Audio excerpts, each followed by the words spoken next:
கர்த்தருடைய நாமத்திற்கு மகிமை உண்டாவதாக. அருமையான தேவனுடைய பிள்ளைகளே, ஆச்சரியமான உண்மைகள் வழங்கும் மிக விசேஷமான வேத பாடங்களுக்கு உங்களை அன்போடு அழைக்கின்றோம். தானியேல் மற்றும் வெளிப்படுத்தலின் தீர்க்க தரிசனங்கள்.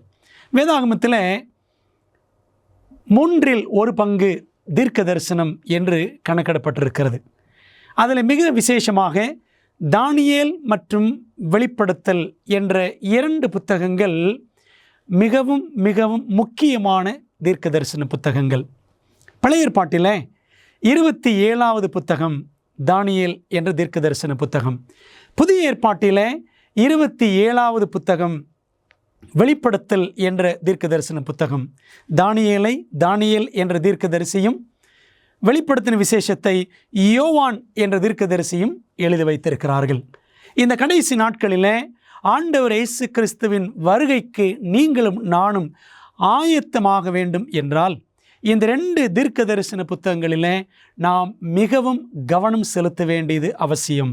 ஆகவே அன்பானவர்களே, நம் ஜெபத்தோடு ஆவியானவருடைய துணையோடு இந்த தானியேல் மற்றும் வெளிப்படுத்தலின் தீர்க்க தரிசனங்களிலிருந்து 24 ஆச்சரியமான வேத பாடங்களை கற்றுக்கொள்ள இருக்கிறோம். ஆகவே தேவ ஜனங்கள், இந்த பாடங்களை நீங்கள் தவறாமல் கற்றுக்கொள்ளும்படி உங்களை அழைக்கின்றோம். இந்த பாடங்களை நீங்களும் கேட்டு மற்றவர்களுக்கும் பகிரும்படி உங்களிடத்தில் நான் அன்பாய் வேண்டிக் கொள்கிறேன். இந்த நாளில் நாம் படிக்க போகிற சத்தியத்திற்கு இசைவாக இலவசமான ஒரு வேதபாட புத்தகம் ஒன்று உங்களுக்கு நாங்கள் அறிமுகப்படுத்துகிறோம். கர்த்தருடைய நாள். இந்த நாளில் நான் படிக்க போகிற சத்தியமும் இதே தலைப்பு தான். கர்த்தருடைய நாள். ஆண்டவர் இயேசு கிறிஸ்துவனுடைய வருகையை குறித்த, அந்த வருகைக்கு முன்பாக இருக்கக்கூடிய ராஜ்யங்களை பற்றிய அருமையான புத்தகம். இந்த புத்தகத்தை நீங்கள் இலவசமாக பெற வேண்டும் என்றால் திரையிலே காணக்கூடிய தொலைபேசி எண் மற்றும் வெப்சைட் அட்ரஸ் இதெல்லாம் ஃபாலோ பண்ணி நீங்கள் இந்த புஸ்தகத்தை இலவசமாய் பெற்று நீங்கள் படிக்கும்படி, சத்தியங்களை அறிந்து கொள்ளும்படி உங்களை அன்போடு நாங்கள் அழைக்கின்றோம்.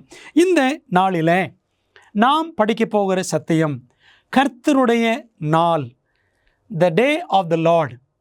இந்த சத்தியத்தை நாம் படிப்பதற்கு முன்பதாக தலை கவிழ்ந்து சிறு ஜெபம் செய்வோமா? நல்ல பிதாவே, உம்முடைய நாமத்திற்கு நாங்கள் நன்றி சொல்லுகிறோம்.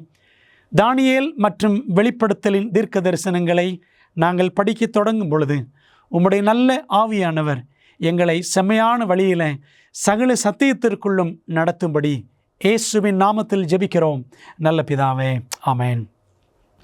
பிரியமானவர்களே, கர்த்தருடைய நாள் என்ற தலைப்பின் கீழே தானியேல் புஸ்தகத்திலிருந்து 2வது அதிகாரத்தை நாம் இன்றைக்கு கற்றுக்கொள்ள இருக்கிறோம். இந்த தானியேல் புத்தகத்தில் 2ஆம் அதிகாரம் ஆச்சரியமான ஒரு சம்பவத்தை குறித்து நமக்கு தெரியப்படுத்துகிறது. இந்த தானியேல் புத்தகத்தில் இந்த 2ஆம் அதிகாரத்தில் நாம் கவனம் செலுத்தினால், பாபிலோன் என்ற ஒரு ராஜ்யம், அந்த ராஜ்யத்தில் இருந்த ஒரு மகா பேரரசன் யார் என்று சொன்னால் நேபுகாத் நேச்சார் என்ற அரசன். இந்த அரசன் ஒரு நாள் அவன் இரவிலே தூங்கிக் கொண்டிருக்கிற சமயத்தில் சொப்பனம் ஒன்றை அவன் கண்டான். அந்த சொப்பனத்தை கண்டு இடையிலேயே அவன் கலக்கமுற்றவனாக எழும்பி தன் தூக்கம் கலைந்தவனாக அவன் காணப்பட்டான். அந்த சொப்பனத்தில் அவன் என்ன கண்டான் என்பது அவனுக்கே மறந்து போய்விட்டது. ஆக என்ன செய்கிறான்? ஒரு முக்கியமான ஆணையை அவன் பிறப்பிக்கின்றான்.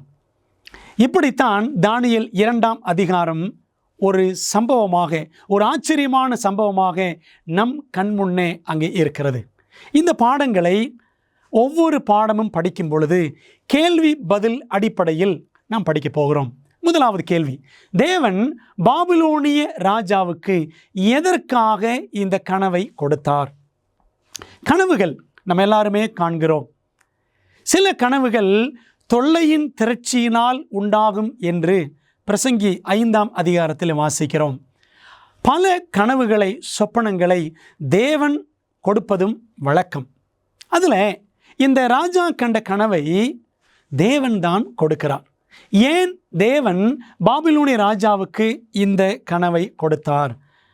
பதில் நாம் பார்க்கிறோம். தானியேல் 2ஆம் அதிகாரம் 28ஆம் வசனத்தில், மறைபொருள்களை வெளிப்படுத்துகிற பரலோகத்தில் இருக்கிற தேவன் கடைசி நாட்களில் சம்பவிப்பதை ராஜாவாகிய நேபுகாத் நேச்சாருக்கு தெரிவித்திருக்கிறார். ஆக வசனம் தெளிவாக சொல்லுது, தேவன் இந்த கனவை ராஜாவுக்கு கொடுத்தாராம். ராஜாவின் ஆலோசனைக்காரர்கள் சொப்பனத்தை வெளிப்படுத்தவும் அதன் அர்த்தத்தை கூறவும் தாமதித்த போது நேபுகாத் நேச்சாரிடமிருந்து வெளிப்பட்ட கட்டளை என்ன? தானியேல் 2ஆம் அதிகாரம் சொல்லுகிறது, ராஜா கலங்கினவனாக தன்னுடைய ராஜ்யத்தில் இருக்கிற ஞானிகள் எல்லாரையும் ஒன்று சேர்த்து, எனக்கு நான் என்ன கனவு கண்டேன், அதனுடைய அர்த்தம் என்ன, எல்லாவற்றையும் சொல்லுங்கள் என்று அவன் ஆணையிட்டான். ஆனால் அவர்களால் முடியாமல் போனது. தடுமாறினார்கள், தாமதித்தார்கள். அந்த சூழ்நிலையில் ராஜா ஒரு ஆணை பிறப்பிக்கிறான். வசனம் சொல்லுகிறது, தானியேல் 2:12, இது நிமித்தம் ராஜா மகா உக்கிரமும் கோபமும் உக்கிரமும் கொண்டு பாபிலோனில் இருக்கிற எல்லா ஞானிகளையும் கொலை செய்யும்படி கட்டளையிட்டான் என்று வாசிக்கிறோம். இந்த ராஜா ஒரு சொப்பனம் கண்டான். அந்த சொப்பனத்தையும் மறந்து விடுகிறான். அதனுடைய அர்த்தமும் அவனுக்கு தெரியவில்லை. ஆகவே தன்னுடைய ஞானிகளெல்லாம் அழைக்கிறான். பாபிலோன் ராஜ்யம் பிரம்மாண்டமான ராஜ்யம், ஏராளமான கல்விமான்கள், ஞானிகள், நிபுணர்கள் நிறைந்த ராஜ்யம். இப்படிப்பட்டவர்களை உருவாக்கி தன்னோட ராஜ்யத்தை மிக மேன்மையாக வைத்து கொள்ள வேண்டும் என்று விருப்பம் கொண்டவன் நேபுகாத் நேச்சார். ஆனால் அவனு கீழே இருந்த எந்த ஞானியாலுமே இவன் கண்ட கனவையும் அதற்கான விளக்கத்தையும் சொல்ல முடியவில்லை. இதனால் கோபமடைந்த அரசன் இவர்கள் எல்லாரையும், இந்த பாபிலோனின் ஞானிகள் அனைவரையுமே கொல்ல வேண்டும் என்று அவன் சட்டம் பிறப்பிக்கின்றான். தானியேல் ராஜாவின் தீர்மானத்தை அறிந்தவுடன் அவன் ராஜாவிடம் கேட்டது என்ன, தன் நண்பர்களிடம் கூறியது என்ன? இப்படி இந்த ராஜா ஒரு சொப்பனத்தை கண்டு அது மறந்து போய் அதன் அர்த்தமும் தெரியாமல் அவன் திணறிக் கொண்டிருந்த வேளையில், ஞானிகளும் தடுமாறின நேரத்தில், ஏற்கனவே இந்த ராஜாவின் மூலமாக எருசலேமிலிருந்து ஏராளமான யூத வாலிபர்கள் கைதிகளாக அங்கு கொண்டு செல்லப்பட்டிருந்தனர். அவர்களில் தானியேலும் இருந்தான், தானியேலுடைய நண்பர்களும் இருந்தார்கள். இப்படி ஞானிகள் எல்லாரையும் கொல்ல வேண்டும் என்று ஒரு சட்டம் பிறப்பிக்கப்பட்டிருந்த அந்த நேரத்தில் இந்த தானியேலும் நண்பர்களும் பாபிலோனில் தான் இருக்கிறார்கள். இந்த விஷயம் அறிந்த உடனே ராஜாவின் இடத்திற்கு போகிறார் தானியேல். தானியேல் ராஜாவின் இடத்தில் போய் சொப்பனத்தின் அர்த்தத்தை ராஜாவுக்கு காண்பிக்கும்படிக்கு தனக்கு தவணை கொடுக்க விண்ணப்பம் பண்ணினான் என்று தானியேல் 2ஆம் அதிகாரம் 16ஆம் வசனத்தில் வாசிக்கிறோம். அடுத்த வசனம் சொல்லுகிறது, பின்பு தானியேல் தன் வீட்டுக்கு போய் தானும் தன் தோழரும் அனனியா, மீஷாவேல், அசரியா என்ற நண்பர்கள் இவர்கள் எல்லாரும் சேர்ந்து பாபிலோனின் மற்ற ஞானிகளோட கூட அழியாதபடிக்கு இந்த மறைபொருளை குறித்து, இந்த ரகசியத்தை குறித்து பரலோகத்தின் தேவனை நோக்கி இரக்கம் கேட்கிறதற்காக 18ஆம் வசனத்தை தொடர்ந்து படிக்கிறோம். அனனியா, மீஷாவேல், அசரியா என்னும் தன்னுடைய தோழருக்கு இந்த காரியத்தை அறிவித்தான். தானியேல் இந்த விஷயத்தை அறிந்து கொண்டு தன் நண்பர்களுக்கும் சொல்லுகிறான். இப்படி ராஜா ஒரு கனவு கண்டாராம், அதை மறந்து விட்டாராம். அந்த கனவையும் அதனுடைய அர்த்தத்தையும் சொல்ல வேண்டும் என்று ஞானிகளிடத்தில் கேட்டாராம். ஞானிகளால் முடியவில்லை. ஆகவே இவர்கள் எல்லாரையும் கொல்ல வேண்டும் என்று ராஜா ஆணை பிறப்பித்திருக்கிறான். அவர்களோடு கூட நாமும் அழிய நேரிடும். ஆகவே ராஜாவினிடத்தில் எங்களுக்கு டைம் கொடுங்க என்று நான் கேட்டிருக்கிறேன் என்று தன் நண்பர்களுக்கு விஷயத்தை சொல்லி எல்லாரும் சேர்ந்து ராஜாவினுடைய அந்த காரியத்தை, மறைபொருளான அந்த சொப்பனத்தை அறிய வேண்டும் என்பதற்காக முயற்சிக்கிறார்கள். என்ன செய்தார்கள் தெரியுமா? கர்த்தரை நோக்கி அவர்கள் ஜெபிக்கிறார்கள். தானியேலுக்கு தேவன் கனவை வெளிப்படுத்தினார்.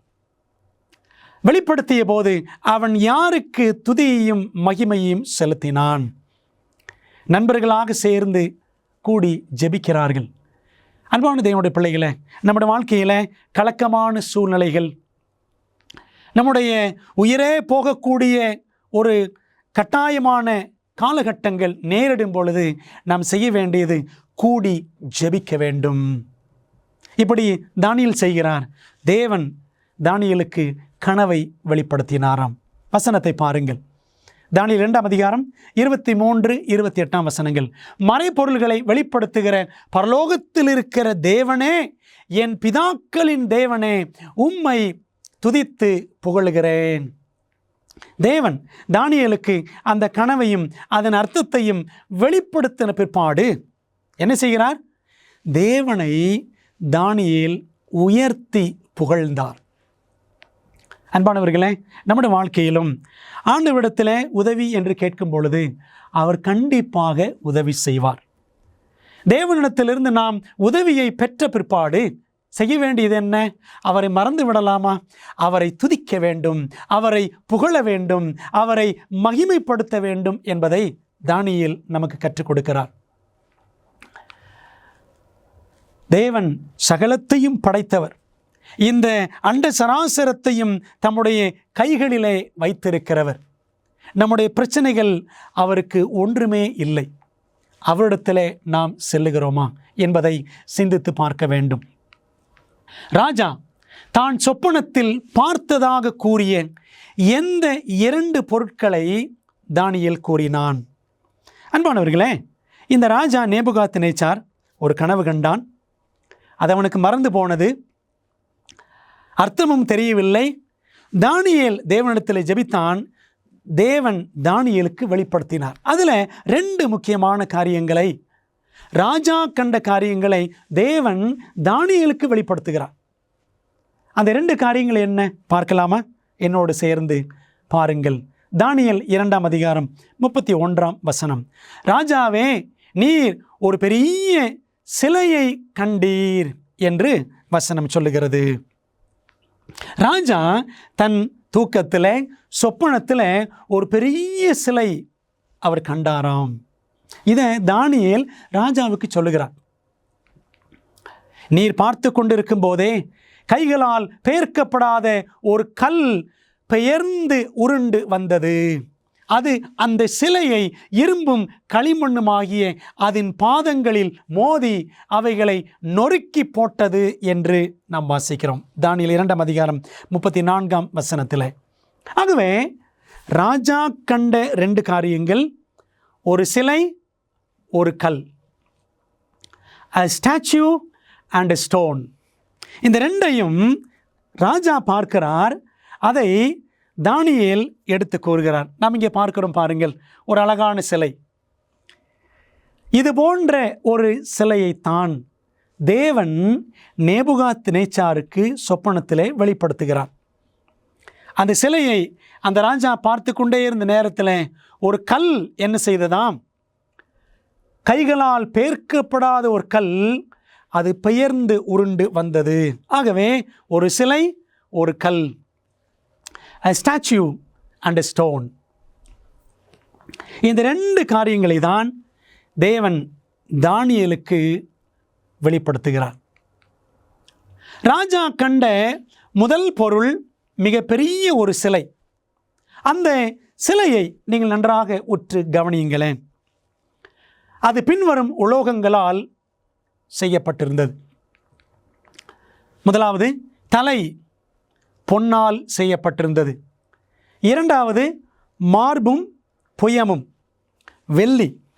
3வது, அந்த சிலையினுடைய வயிறும் தொடையும் வெண்கலம். 4வது, கால்கள், அந்த 2 கால்களுமே இரும்பால் ஆனது. கடைசியாக பாதங்கள் பாதி இரும்பும் பாதி களிமண்ணுமாய் இருந்தது என்று நாம் தானியேல் 2ஆவது அதிகாரத்தில் நாம் வாசிக்கிறோம். பிரியமானவர்களே, நீங்கள் நேரம் எடுத்து தானியேல் புத்தகத்தில் 2ஆம் அதிகாரத்திற்கு அதிக கவனம் செலுத்தி கருத்தாக படிக்கும்படி உங்களை நான் அழைக்கின்றேன்.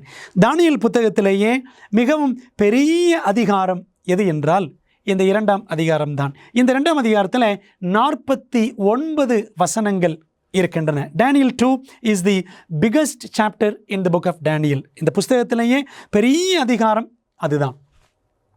ஆகவே இந்த சிலையை குறித்த காரியங்கள் ஒவ்வொன்றாக தானியேல் நேபுகாத் நேச்சாருக்கு தெரிவிக்கிறார்.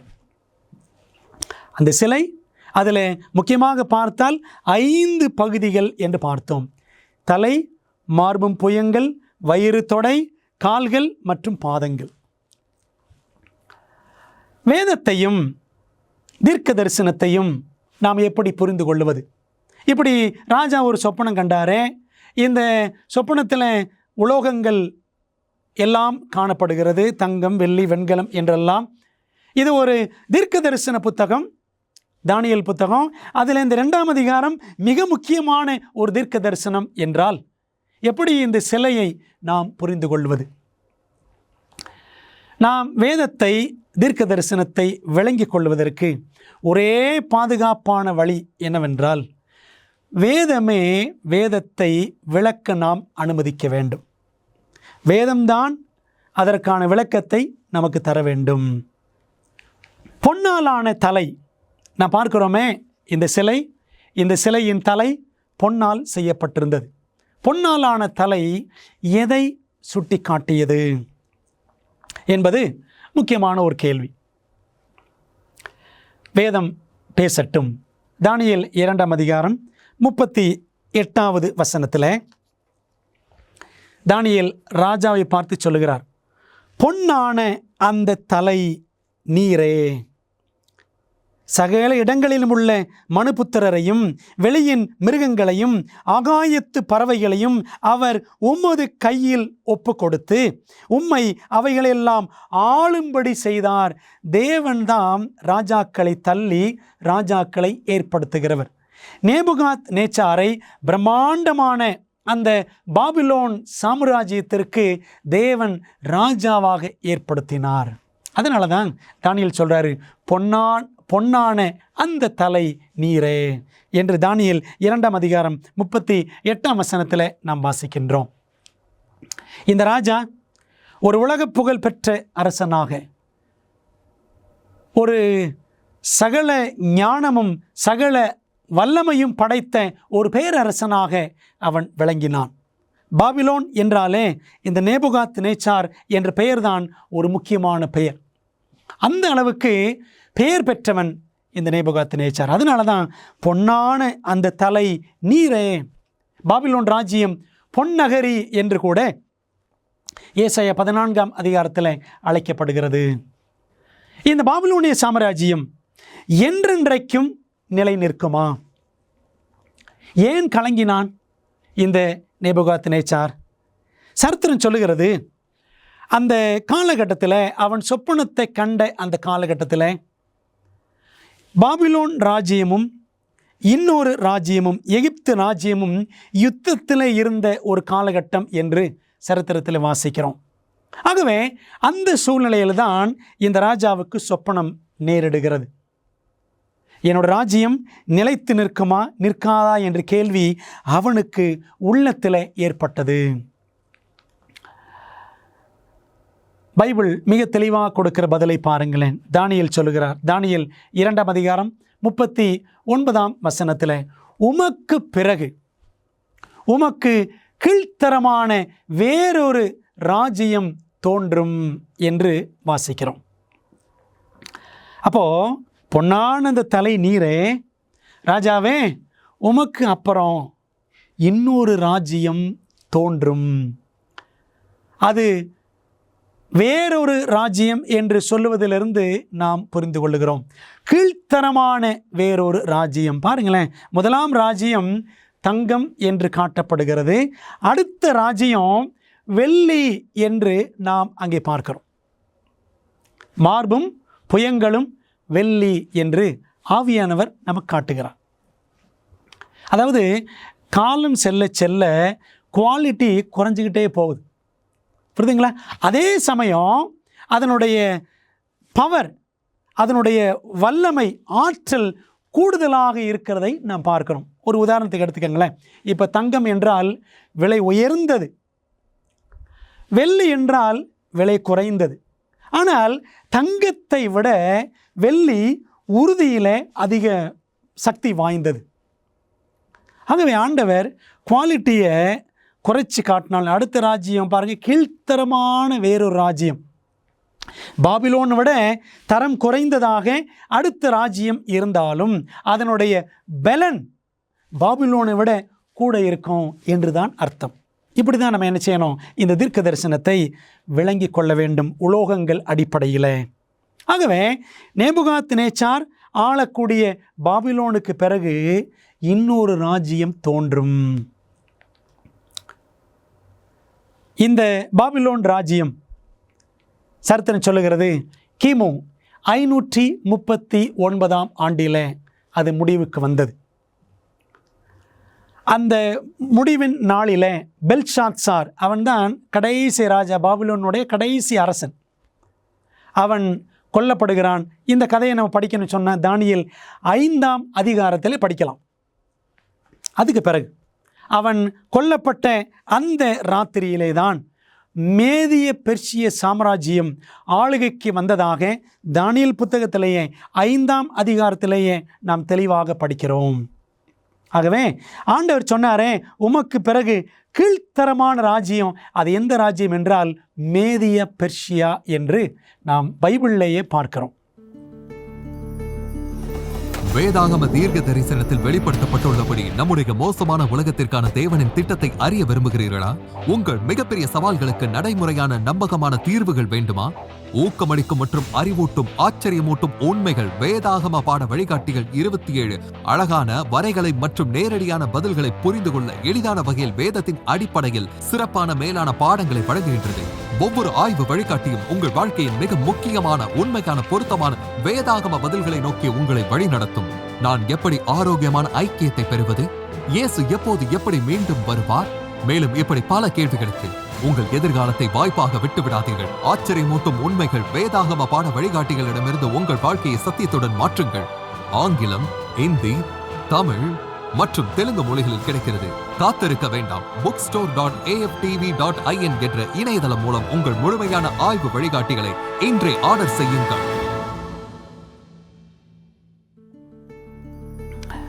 இந்த மேதிய பெர்சியாவுக்கு அடுத்து வந்த ராஜ்யத்தின் உலோகம் எதை சுட்டி காண்பித்தது? அன்பானவர்களே கவனியுங்கள். முதலாவது நாம் தங்கம் என்று பார்த்தோம், அது பாபிலோன். அடுத்தபடியாக மார்பும் புயங்களும் வெள்ளி என்று பார்க்கிறோம், அது மேதிய பெர்சியா என்று பார்த்தோம். மூன்றாவது அடுத்த ராஜ்யம் என்ன உலோகமாய் காட்டப்படுகிறது என்பதை உங்களுக்கு ஞாபகம் இருக்கிறதா? வெண்கலம் என்று நாம் பார்க்கிறோம். தானியேல் 2ஆம் அதிகாரம் 39ஆம் வசனம், பின்பு பூமியெல்லாம் ஆண்டு கொள்ளும் வெண்கலமான 3ஆம் ராஜ்யம் ஒன்று எழும்பும். 3வது ராஜ்யம் ஆண்டவர் குறிப்பிட்டு சொல்றார். 3வது ராஜ்யம் அது வெண்கலமான ராஜ்யம். நன்றாக கவனியுங்கள். வெள்ளி விலை உயர்ந்ததா, வெண்கலம் விலை உயர்ந்ததா என்றால் வெள்ளிதான் விலை உயர்ந்தது. ஆனால் வெள்ளி பலம் வாய்ந்ததா, வெண்கலம் பலம் வாய்ந்ததா என்றால் வெண்கலம்தான் அதிக சக்தி வாய்ந்தது. காலம் போக போக இப்படிப்பட்ட ராஜ்யங்கள் எழும்பும் என்று தேவன் அழகாக நமக்கு ஒரு படம் பிடித்து காட்டுகிறார் என்றுதான் சொல்ல வேண்டும். ஆகவே இந்த 3வது ராஜ்யம் கிமு 331 அது ஆளுகைக்கு வருகிறது. அது எந்த ராஜ்யம் என்று நாம் சரித்திரத்தில் படித்தால்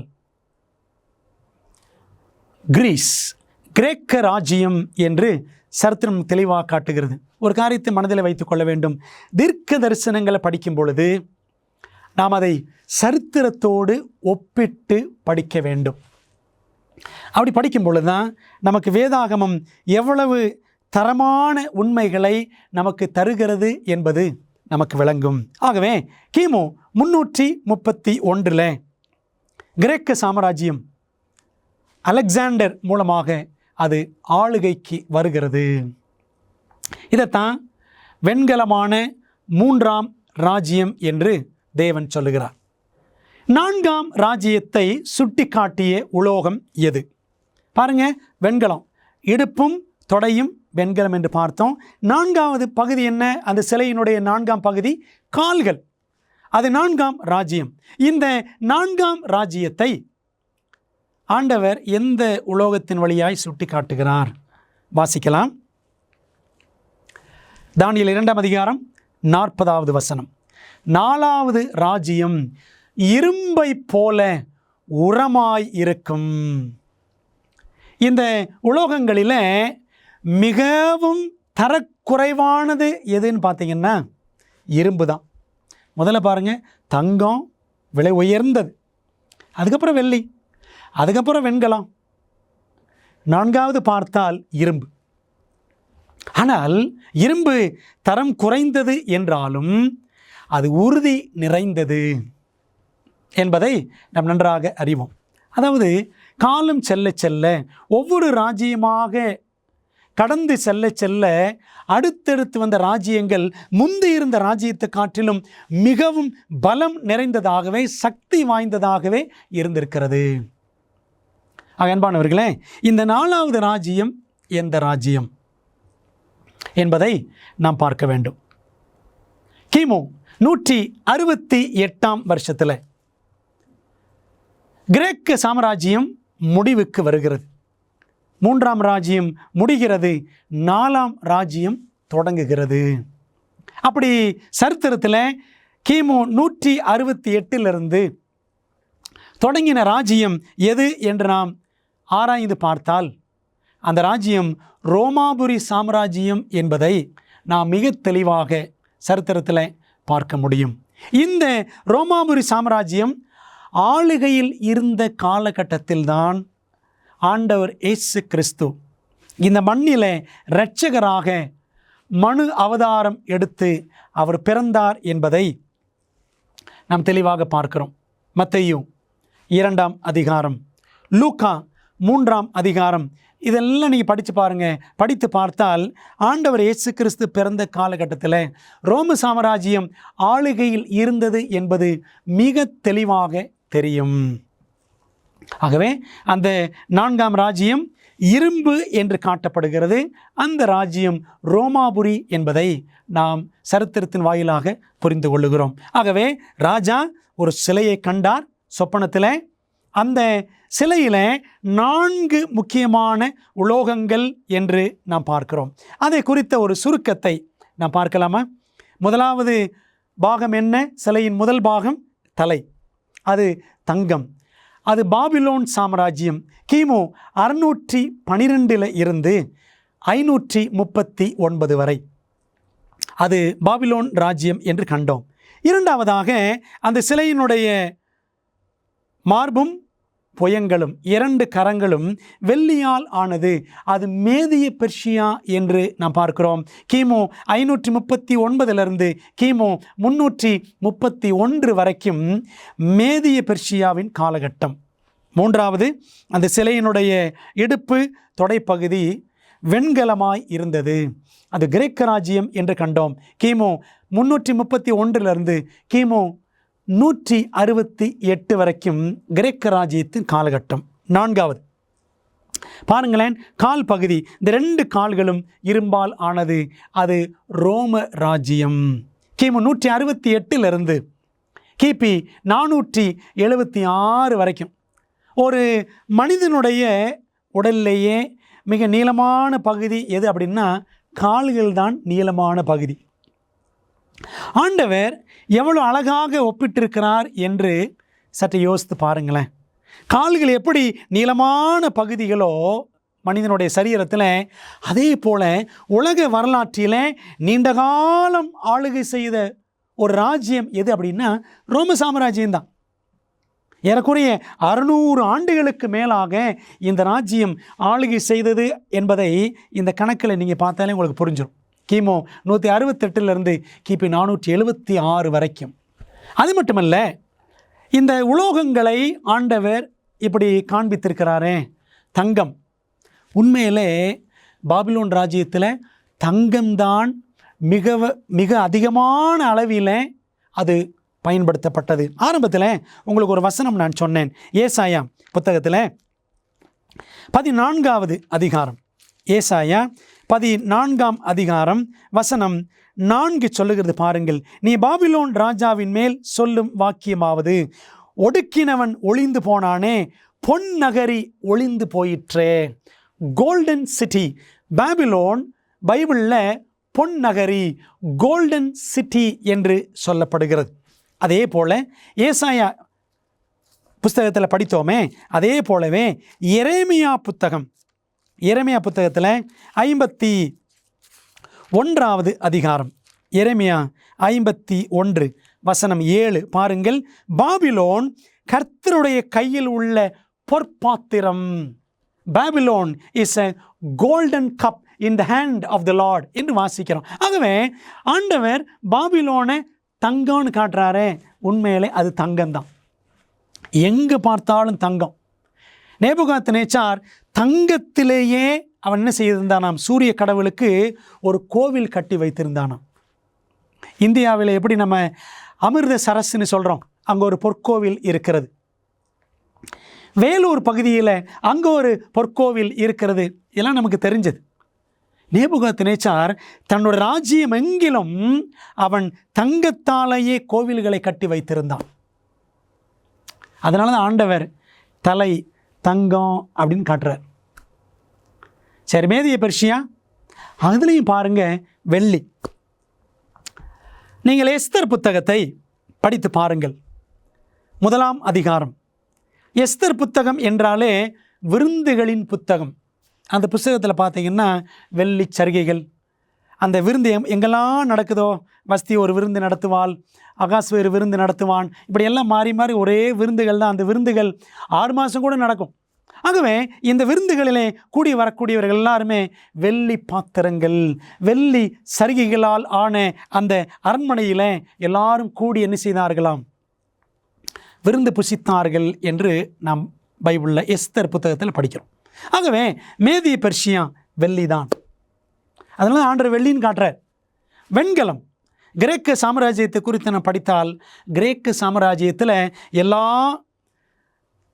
படை கலன்களும், அதாவது வீரர்கள் பயன்படுத்தக்கூடிய எல்லா ஆயுதங்களும் இந்த வெண்கலம் என்ற உலோகத்தால் தான் செய்யப்பட்டிருந்தது என்று சரித்திரத்தில் வாசிக்கிறோம். ரோமாபுரியில் எல்லா போர்க்கருவிகளும் ஆயுதங்களும் இரும்பால் செய்யப்பட்டிருந்தது என்பதை சரித்திரம் நமக்கு தெளிவாக சொல்லுகிறது. அன்பானவர்களே, அப்போ ஆண்டவர் ஒவ்வொரு காரியத்தையும் பரிசுத்த வேதாகமத்தில் எவ்வளோ அழகாக சொல்லி வைத்திருக்கிறார். ஆண்டவர் போட்டிருக்கிற, பைபிளில் போட்டிருக்கிற ஒவ்வொரு வார்த்தையும், ஆவியானவர் மூலமாக தரப்பட்டிருக்கிற ஒவ்வொரு எழுத்தும் நமக்கு அர்த்தம் பொதிந்ததாக, நம்முடைய வாழ்வை, ஆவிக்குரிய ஜீவியத்தை கட்டி எழுப்பக்கூடிய நிச்சயம் நிறைந்த தெய்வீக வார்த்தைகளாக தேவன் கொடுத்திருக்கிறார்.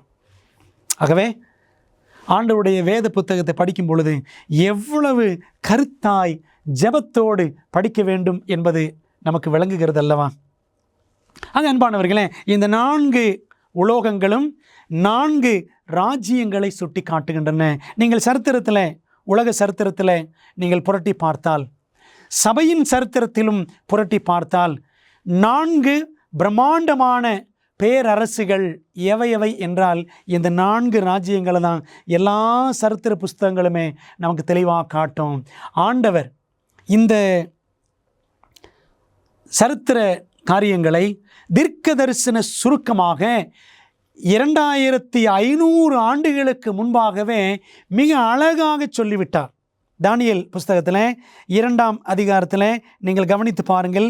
வசனம் 31 45 வரைக்கும் இந்த 15 வசனங்களில் ஆண்டவர் 2500 ஆண்டு கால சரித்திரத்தை சுருக்கி எழுதிட்டார். யாராவது இந்த உலகத்தில் இருக்கிற பெரிய பெரிய ஞானியானாலும் சரி, ஒரு பெரிய மேதையானாலும் சரி, 2500 ஆண்டு கால சரித்திரத்தை 15 வசனங்களை எழுத முடியுமா? முடியாது.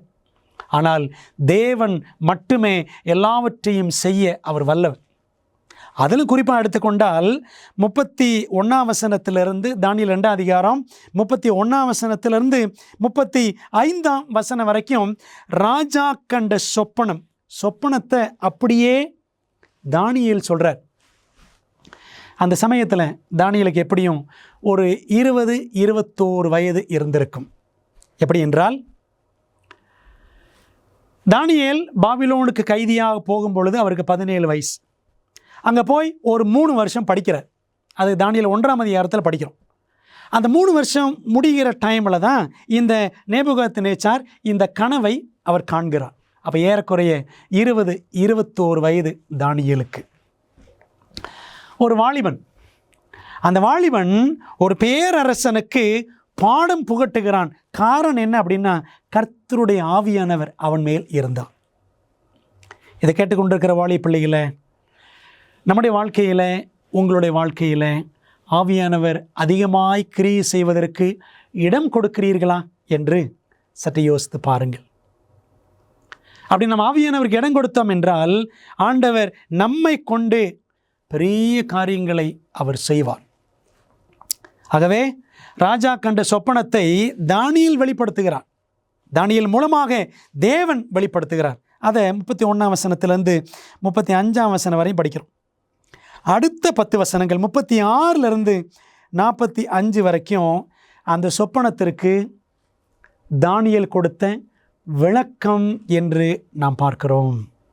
உண்மையிலே சொல்லப்போனால் வெறும் 10 வசனங்கள், 10 வசனங்களில் 2500 ஆண்டுகால சரித்திரத்தையே தானியேல் மூலமாக தேவன் விளக்கிவிட்டார். நம்முடைய தேவன் எத்தனை ஆச்சரியமான தேவன்! இந்த 4ஆம் ராஜ்யம் ரோம ராஜ்யம். அது நீண்ட கால்கள் என்று காட்டப்பட்டது. அப்போ ரொம்ப காலம் நீண்டு இருக்குமா, அதற்கு முடிவு இல்லையா என்று நாம் நினைத்து விடக்கூடாது. ரோம ராஜ்யத்தின் விழுகைக்கு பிறகு என்ன நடக்கும்? தானியேல் 2ஆம் அதிகாரம் 41ஆம் வசனம் சொல்லுகிறது, பாதங்களும் கால் விரல்களும் பாதி குயவனின் களிமண்ணும் பாதி இரும்புமாயிருக்க நீர் கண்டீரே, அந்த ராஜ்யம் பிரிக்கப்படும். பார்த்தீங்களா, 2 கால்கள். ரோமாபுரி 2ஆக பிரிக்கப்பட்டது. மேற்கு ரோம், கிழக்கு ரோம், 2 கால்கள். அது மட்டுமல்ல, அந்த குறிப்பாக வெஸ்டர்ன் ரோம், மேற்கு ரோம் என்று சொல்லுகிறோமே, அதுவும் கூட 10ஆக பிரிந்தது என்று சரித்திரம் சொல்லுகிறது. அந்த ராஜ்யம் பிரிக்கப்படும். ஆகிலும் களிமண்ணோட இரும்பு கலந்திருக்க நீர் கண்டபடியே இரும்பினுடைய உறுதியில் கொஞ்சம் அதிலே இருக்கும். நான் பார்த்தோம் அல்லவா, அந்த சிலையினுடைய பாதங்கள் பாதி இரும்பு பாதி களிமண் என்று ஒரு கலவையாக, கூட்டு கலவையாக இருந்தது என்று நாம் பார்த்தோம். இரும்பு என்றால், பாதி இரும்பு என்றால் கொஞ்சம் ஸ்ட்ராங்காக இருக்கும், பாதி களிமண் அப்படின்னா கொஞ்சம் வீக்காக இருக்கும் அப்படின்னு அர்த்தம். பார்த்தீங்களா, மேலே பொன்னிலே தொடங்கி கீழே மண்ணிலே முடிகிறது. பாதி இரும்பு பாதி களிமண். என்ன அர்த்தம்? இந்த ராஜ்யங்களுடைய அஸ்திபாரம் ஸ்ட்ராங்காக இல்லை. இந்த உலகத்தில் எத்தனை ராஜ்யங்கள் வந்தாலும் எதுவுமே நிலைச்சு நிற்காது என்பது தான் நாம் நம்முடைய மனதில் பதித்து கொள்ள வேண்டிய ஒரு முக்கியமான சத்தியம். அப்போ என்ன அர்த்தம்? ரோம ராஜ்யத்துக்கு பிறகு இன்னொரு ராஜ்யம் வரப்போகிறது. கால் விரல்கள் பாதி இரும்பும் பாதி களிமண்ணுமாய் இருந்தது என்னவென்றால், அந்த ராஜ்யம் ஒரு பங்கு உரமும் ஒரு பங்கு நெரிசலுமாய் இருக்கும் என்று தானியேல் 2:42 வாசிக்கிறோம்.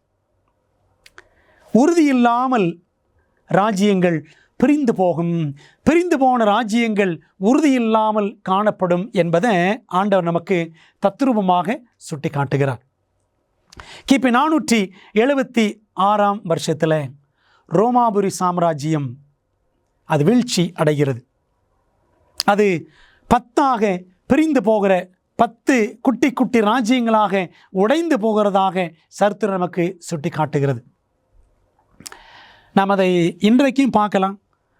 இன்றைக்கி நான் பார்க்கக்கூடிய பிரான்ஸ், இங்கிலாந்து, ஜெர்மனி இப்படி நிறைய பார்க்குறோம். பார்த்தீங்களா, இது எல்லாமே ரோமாபுரி 10 துண்டுகளாக உடைந்து போனதே. அப்படி உடைந்து போன ரோமாபுரி ராஜ்யத்தினுடைய பகுதிகள் தான் இன்றைக்கி நான் பார்க்கக்கூடிய சுவிட்சர்லாந்து, இட்டலி, இப்படி எல்லாமே அதை சரித்திரம் நமக்கு தெளிவாக சுட்டி காட்டுகிறது.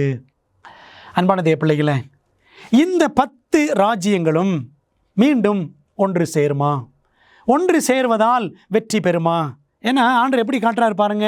அந்த சிலையினுடைய பாதங்கள், அதில் 10 விரல்கள், அது பாதி இரும்பு பாதி களிமண், உறுதி இல்லாமல் இருக்கிறது. கொஞ்சம் உறுதி, கொஞ்சம் உறுதியற்ற தன்மை.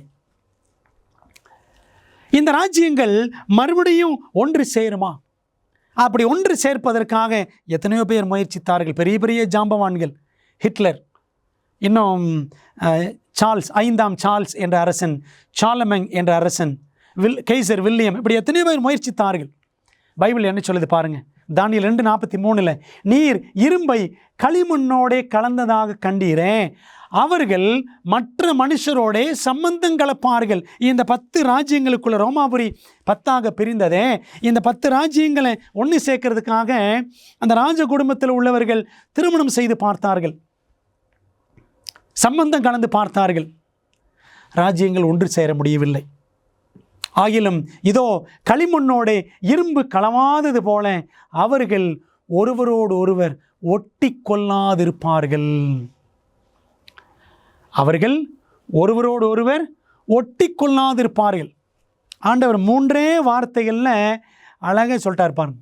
அவர்கள் ஒருவரோடு ஒருவர் ஒட்டி கொள்ளாதிருப்பார்கள். இந்த 10 ராஜ்யங்களை திரும்ப ஒன்று சேர்க்க முடியுமா அப்படின்னா முடியவே முடியாது. பெரியமானவர்களே, அப்போ ரோமாபுரி ராஜ்யம்தான் இப்படி 10ஆக உடைந்து போகிறது. முக்கியமாக சொல்லப்போனால் 4 ராஜ்யங்கள், பாபிலோன், மேதே பெர்ஷியா, கிரேக்க ராஜ்யம், ரோம ராஜ்யம், அவ்வளோதான். ஆக ராஜா கண்டது ஒன்று சிலை. 2வது என்ன பார்த்தார்? நான் உங்களுக்கு சொன்னேன் அல்லவா, அதான் நான் பார்க்கக்கூடிய அடுத்த கேள்வி. கடைசி ராஜ்யத்தை யார் ஸ்தாபிப்பார்? உலகத்தில் 4 பேரரசுகள், 4 பிரம்மாண்டமான சாம்ராஜ்யங்கள். இந்த 4 ராஜ்யங்களை ராஜா ஒரு சிலையாக கண்டார். அடுத்த ராஜ்யம் ஒன்று வருமா? அந்த கடைசி ராஜ்யத்தை யார் ஸ்தாபிக்க போகிறார்?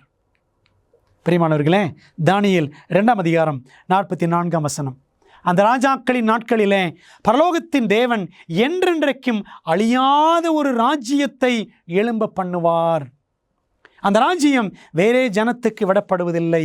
ஒரு கல் கையால் பெயர்க்கப்படாமல் மலையிலிருந்து பெயர்ந்து உருண்டு வந்து இரும்பையும் வெண்கலத்தையும் களிமண்ணையும் வெள்ளியையும் பொன்னையும் நொறுக்கினதை நீர் கண்டீரே, அப்படியே அது அந்த ராஜ்யங்களெல்லாம் நொறுக்கி நிர்மூலமாக்கி தானோ என்றென்றைக்கும் நிற்கும். அன்பானவர்களே, ராஜா சொப்பனத்தில் கண்ட பொருட்கள் 2. ஒன்று சிலை, இன்னொன்று கல், ஸ்டாச்சு அண்ட் ஸ்டோன். அந்த சிலை உலகத்தின் 4 சாம்ராஜ்யங்களை சுட்டி காட்டியது. எந்த ராஜ்யமே நிலைச்சு நிற்காது. இதை கேட்டுக்கொண்டிருக்கிற ஆண்டோடைய பிள்ளைகளை, ஒருவேளை நம்ம ஒரு பெரிய பொறுப்பில் இருக்கிறோமா, பெரிய பதவியில் இருக்கிறோமா, அது கூட நிலை கிடையாது. அதை நம்மை விட்டு கைமாறி போகிறது என்றால் கவலைப்படாதிருங்கள். ஆண்டோடைய கரத்தில் எல்லாத்தையும் ஒப்பு கொடுத்தோம், அவ்வளோதான். பிரியமானவர்களே, இன்னொரு ராஜ்யம், நிலையான ஒரு ராஜ்யம், அதான் அந்த வசனம் பாருங்கள். ஒரு ராஜ்யம், அந்த ராஜ்யத்தை ஆண்டவர் கல் என்று காட்டுகிறார். அந்த ராஜ்யம் எங்கேருந்து வரும்? மலையிலிருந்து, உயரமான உன்னதமான இடத்திலிருந்து வரும். அது எப்படிப்பட்டது? கையால் பெயர்க்கப்படாமல் மனிதர்களால் உருவாக்கப்பட்ட ராஜ்யம் அல்ல. அப்போ அந்த ராஜ்யத்தை யார் உருவாக்குகிறார்? தேவன் தாமே உருவாக்குகிறார். அந்த ராஜ்யம் எப்படிப்பட்ட உறுதியுள்ள ராஜ்யமா என்று கேட்டால் அது என்றென்றைக்கும் நிற்கிற ராஜ்யம் என்று நாம் பார்க்கிறோம். அப்படியானால் அந்த ராஜ்யம் எதுதான் என்று நமக்கு மனதில் கேள்வி எழும்புகிறதா? அந்த ராஜ்யம் ஆண்டவர் இயேசு கிறிஸ்துவனுடைய நித்திய பரலோக சாம்ராஜ்யம் என்பதுதான் இந்த வசனத்தில் அழியாத, என்றென்றைக்கும் அழியாத ஒரு ராஜ்யம் என்று ஆவியானவர் நமக்கு சுட்டி காட்டுகிறார். அன்பான தேவ பிள்ளைகளே, ஆகவே உலகத்தின் ராஜ்யங்கள் எல்லாம் ஒளிந்து போகும். போரடிக்கிற அந்த களத்தில் பதரை போல எல்லா ராஜ்யங்களுமே ஒன்றுமில்லாமல் போய்விடும். ஆனால் என்றென்றைக்கும் நிற்கிற ஒரு சாம்ராஜ்யத்தை பரலோகத்தின் தேவன் எழும்ப பண்ணுவார். அதைத்தான் ஆண்டவர் இந்த கல் வடிவிலே காட்டுகிறார். அந்த கல் இயேசுவை குறிக்கிறது. அந்த கண்மலை இயேசுவை குறிக்கிறது. 1 கொரிந்தியர் 10ஆம் அதிகாரம் 4ஆம் வசனம் படித்து பாருங்கள். அந்த கண்மலை கிறிஸ்துவே. மத்தேயு 21ஆம் அதிகாரம் 43, 44ஆம் வசனங்களை படித்து பாருங்கள். இந்த கல்லின் மேல் விழுகிறவன் அவன் நொறுங்கி போவான். இந்த கல் எவன் மேல் விழுமோ அது அவனை நசுக்கி போடும். கண்மலையாய கிறிஸ்துவின் மேல் நாம் விழுந்து விட வேண்டும். கண்மலை கல் என்பது அவருடைய வசனத்தையும் சுட்டி காட்டுகிறது. அன்பான தேவ பிள்ளைகளே, தேவனுடைய வசனம் நமக்கு சுட்டி காட்டுகிறது. தேவனுடைய ராஜ்யம், கண்மலையாய கிறிஸ்து தம்முடைய ராஜ்யத்தை இந்த உலகத்தில் கடைசி சாம்ராஜ்யமாக, நித்திய நிரந்தர நிலையான சாம்ராஜ்யமாக அவர் ஸ்தாபிக்க போகிறார். அந்த நாள், அவர் வரக்கூடிய அந்த நாள், அதுதான் கர்த்தருடைய நாள். அவருடைய 2ஆம் வருகையின் நாள்தான் கர்த்தருடைய நாள். அவர் வரும்பொழுது உலக ராஜ்யங்கள் எல்லாம் ஒளிந்து போகும். தேவனுடைய ராஜ்யம் நிலைத்து நிற்கும். பிரியமானவர்களே, தங்கம் பாபிலோனையும், வெள்ளி மேதி பெர்ஷியாவையும், வெண்கலம் கிரேக்கத்தையும், இரும்பு ரோமாபுரியையும், இரும்பும் களிமண்ணும் பிரிக்கப்பட்ட ரோமாபுரி சாம்ராஜ்யத்தையும் சுட்டி காட்டுகிறது. கிபி 476 துவக்கி ஒரு தனிப்பட்ட ராஜ்யம் எதுவும் இந்த உலகத்தில் ஏற்படவில்லை, இனி ஏற்படவும் ஏற்படாது. ஆனால் இன்னொரு ராஜ்யம் வரப்போகிறது. அந்த ராஜ்யம் கிறிஸ்துவின் ராஜ்யம். அது வரும் மட்டும், இயேசுவின் வருகை மட்டும் இந்த உலகம் இப்படி துண்டு துண்டான நிலைமையிலேயே அது பிரிக்கப்பட்டதாகவே காணப்படும் என்பதை நாம் மனதிலே பதித்து கொள்ள வேண்டும். மற்ற உலக ராஜ்யங்களுக்கு அந்த கல் என்ன செய்தது? பாருங்கள், என்னோடு சேர்ந்து வாசியுங்கள். தானியேல் 2ஆம் அதிகாரம் 34ஆம் வசனம். நீர் பார்த்து கொண்டிருக்கும் போதே கைகளால் பெயர்க்கப்படாத ஒரு கல் பெயர்ந்து உருண்டு வந்தது. அது அந்த சிலையை இரும்பும் களிமண்ணுமாகிய அதன் பாதங்களில் மோதி அவைகளை நொறுக்கி போட்டது என்று வாசிக்கிறோம். எங்கே வந்து மோதிச்சா அந்த கல்? சிலையினுடைய பாதங்களில். நாம் இப்பொழுது எங்கே இருக்கிறோம்? அந்த சிலையினுடைய எந்த பகுதியில் இருக்கிறோம் என்று யோசித்து பாருங்கள். ரோமாபுரி ராஜ்யம் கால்கள், அதெல்லாம் நம்ம கடந்து வந்துட்டோம், தாண்டி வந்துட்டோம். பாதங்களின் பகுதியில் நாம் இருக்கிறோம் அல்லவா? பாதங்களில்தான் அந்த கல் மோதி அந்த சிலை முழுவதையும் நொறுக்கி போட்டது என்று பார்க்கிறோம். பிரியமானவர்களே, அப்பொழுது அந்த இரும்பும் களிமண்ணும் வெண்கலமும் வெள்ளியும் பொன்னும் ஏகமாய் நொறுங்குண்டு கோடை காலத்தில் போரடிக்கிற களத்திலிருந்து பறந்து போகிற பதரை போலாயிற்று. இந்த உலகத்தின் எல்லா சாம்ராஜ்யங்களும், எல்லா மன்னர்களின் ஆளுகையும் ஒன்றுமில்லாமல் போய்விடும், முடிவுக்கு வந்துவிடும் என்று தேவன் சொல்லுகிறார். அவைகளுக்கு ஒரு இடமும் கிடையாதபடி காற்று அவைகளை அடித்து கொண்டு போயிற்று. சிலையை மோதின கல்லோவென்றால் ஒரு பெரிய பர்வதமாகி பூமியை எல்லாம் நிரப்பிற்று என்று தானியேல் 2:35 நாம் வாசிக்கிறோம். அன்பானவர்களே, எத்தனை ஆச்சரியமான ஒரு செய்தி!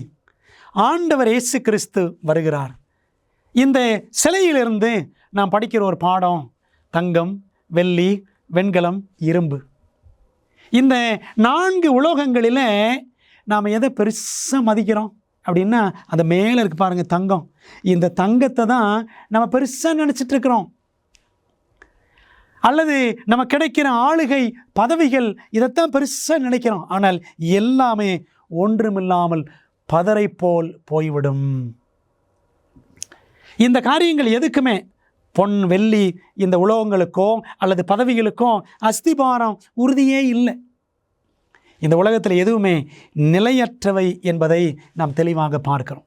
அன்பான தேவப்பிள்ளைகளே, இந்த 2ஆம் அதிகாரம், தானியேல் 2ஆம் அதிகாரம் நமக்கு சொல்லக்கூடிய ஆச்சரியமான செய்தி, இயேசு கிறிஸ்து சீக்கிரமாய் மீண்டும் வருகிறார். கர்த்தருடைய நாள் சீக்கிரமாய் வரப்போகிறது.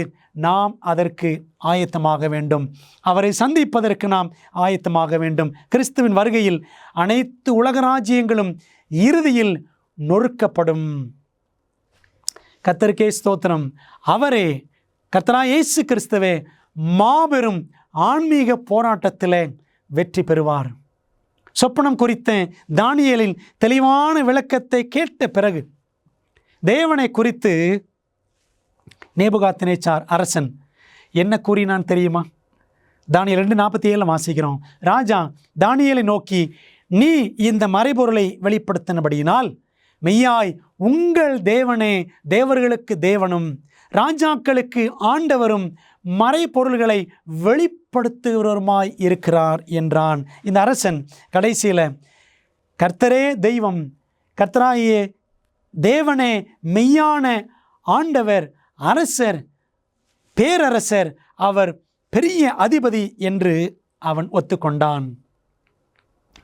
பிரியமான தேவப்பிள்ளைகளே, உலக நிகழ்வுகளில் தேவன் முழுமையான ஆளுகையை உடையவராக இருக்கிறார் என்பதை உணரும்போது உங்கள் வாழ்க்கையும் அவர் ஆளுகை செய்ய வேண்டும் என்று நீங்கள் விரும்புகிறீர்களா? நாம் இந்த நாளில் இந்த உலகத்தெல்லாம் ஆளுகிற தேவன் என்னுடைய வாழ்க்கையை ஆள வேண்டும் என்று நம்முடைய மனதார நம்முடைய தேவனுக்கு நம்மை ஒப்பு கொடுத்து ஜெபிப்போமா? இந்த பாடங்களை தொடர்ந்து கற்றுக்கொள்ள தேவனுக்கு நம்மை அர்ப்பணிப்போமா? ஜெபம் செய்வோம். நல்ல பிதாவே, தானியேல் மற்றும் வெளிப்படுத்தலின் தீர்க்க தரிசனங்கள் என்ற தொடர் பாடங்களுக்காக உமக்கு நன்றி சொல்கிறோம். இன்றைக்கு முதல் வேத பாடத்தை கற்றுக்கொள்ள எங்களுக்கு நீர் இரக்கம் பாராட்டினீர். கர்த்தருடைய நாள் சீக்கிரமாய் வரப்போகிறது. உலகத்தின் ராஜ்யங்கள் எல்லாம் ஒன்றுமில்லாமல் போய் தேவனே உம்முடைய நித்திய ராஜ்யம் நிரந்தரமாய் நீர் ஸ்தாபிக்கப் போகிறீர். அந்த ராஜ்யத்திற்கு எங்களை ஆயத்தப்படுத்தும், எங்கள் இருதயங்களை பக்குவப்படுத்தும். தொடர்ந்து நாங்கள் படிக்க போகிற வேத பாடங்களிலே தேவாவியானவர் எங்களை சகல சத்தியத்திற்குள்ளும் நடத்துவீராக. இந்த பாடத்தில் கலந்து கொண்ட எல்லா பிள்ளைகளையும் ஆசீர்வதியும். இதை பிறரோடு பகிர்ந்து கொள்ள உதவி செய்யும். இயேசுவின் நாமத்தில் ஜெபிக்கிறோம் நல்ல பிதாவே, ஆமென். பிரியமானவர்களே, தேவன் உங்களை ஆசீர்வதிப்பாராக. இந்த சத்தியங்களை நீங்கள் பார்த்தது மட்டுமல்ல, நீங்கள் படித்தது மட்டுமல்ல, பிறரும் படிக்கவும் பார்க்கவும் பகிரும்படி உங்களை அன்போடு அழைக்கிறோம். மீண்டும் அடுத்த பாடத்தில் நாம் சந்திப்போம். கர்த்தர் நம்மை ஆசீர்வதிப்பாராக. ஆமென்.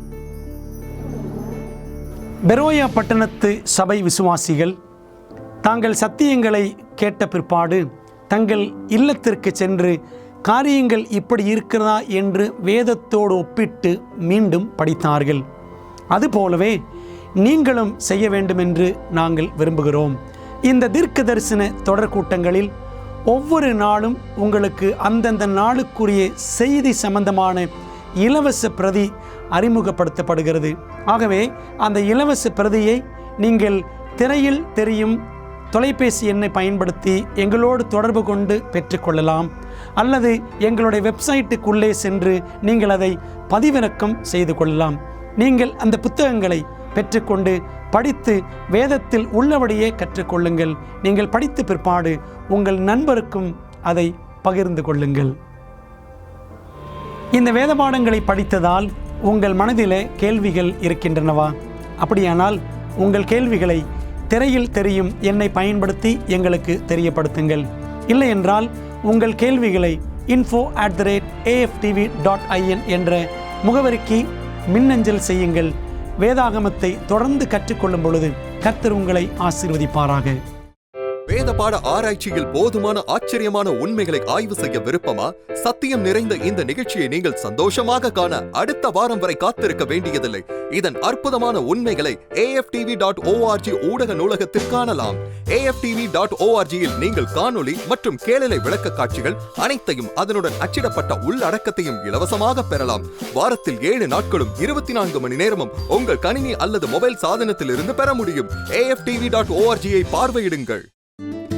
உங்களுக்கு சந்தோஷமாக பொழுதை கழிக்க பிடிக்குமா? எனக்கு பிடிக்கும். என் அப்பா அம்மா அமேசிங் ஃபேக்ட்ஸில் இருந்து அமேசிங் அட்வென்ச்சர் சிறுவர் வேதாகம வழிகாட்டிகளை வாங்கி கொடுத்த போது எனக்கு சந்தோஷமா இருந்துச்சு.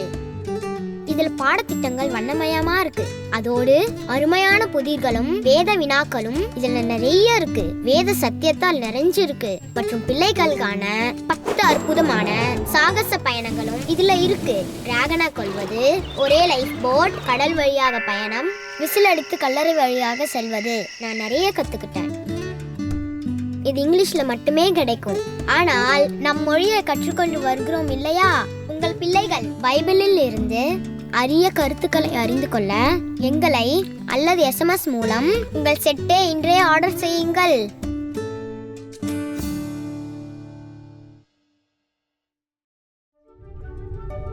ஐம்பது வருடங்களுக்கும் மேலாக அமேசிங் ஃபேக்ட் ஊழியங்கள் நற்செய்தியை உலகம் முழுவதும் பகிர்ந்து கொண்டிருக்கிறது.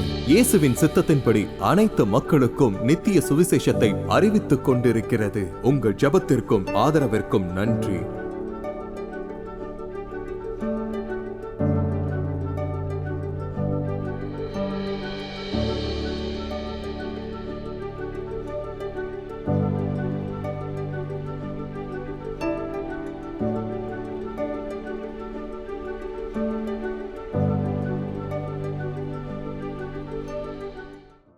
எங்கள் குழுவினரில் ஒருவர் உங்களுக்காக சிறப்பு ஜெபம் செய்ய நீங்கள் விரும்பினால் திரையில் தெரியும் எண்ணை பயன்படுத்தி எங்களை அழையுங்கள் அல்லது உங்கள் ஜெப குறிப்பை prayer@aftv.in என்ற முகவரிக்கு மின்னஞ்சல் செய்யுங்கள்.